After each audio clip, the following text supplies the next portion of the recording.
Are you denying that you strangled Mrs. Tarleton with a length of rope? I'm not denying anything. What's going on, guys? I'm Biofuse on GameSpot. I'm known as Bioshock Raptor, and this is my review for LA Noire. It's time to tell me what really happened.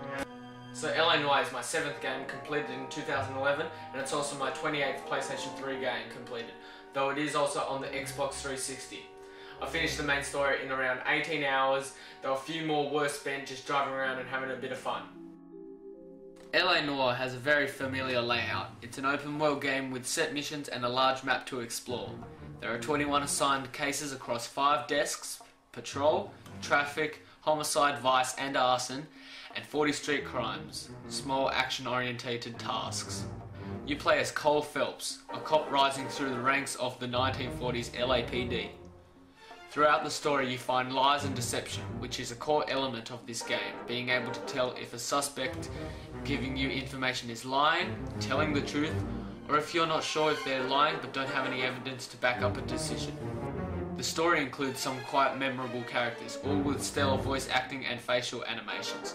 The story as a whole is a homage to classic noir films. I won't spoil it for you if you haven't played it, but to some people the ending might seem unsatisfying and even disappointing. LA Noire is a very well-paced game, offering shootouts, chases on both car and foot, interrogations and investigations. It is an extremely immersive game, from the cars to the music to the clothes and housing designs. The atmosphere and presentation is stellar.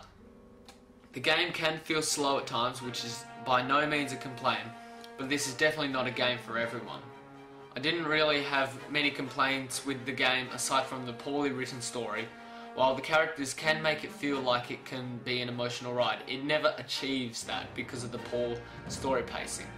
The pacing of the gameplay to me was perfect, but the story pacing definitely needed more work. And that does become really apparent in the later stages of the game when it tries to be emotional and dramatic. Without spoiling anything, it was hard to feel involved when we weren't attached to it in the first place. With that being said, there is a lot of character development for our main character Phelps, so it's not all bad.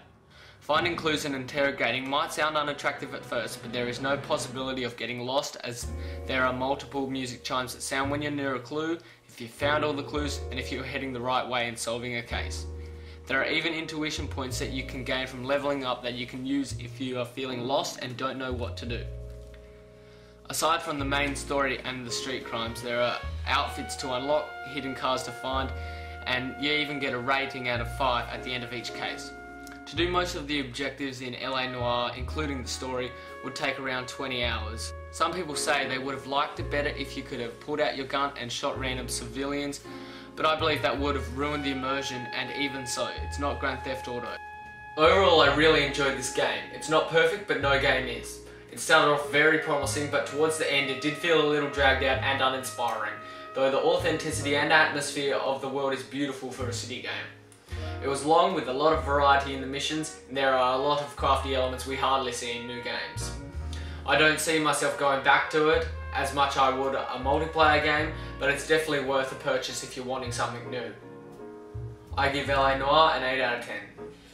So thanks for watching my review on LA Noire. If you missed my last video, my second montage for Black Ops, it's right here. And yeah, I'll see you all in the next video.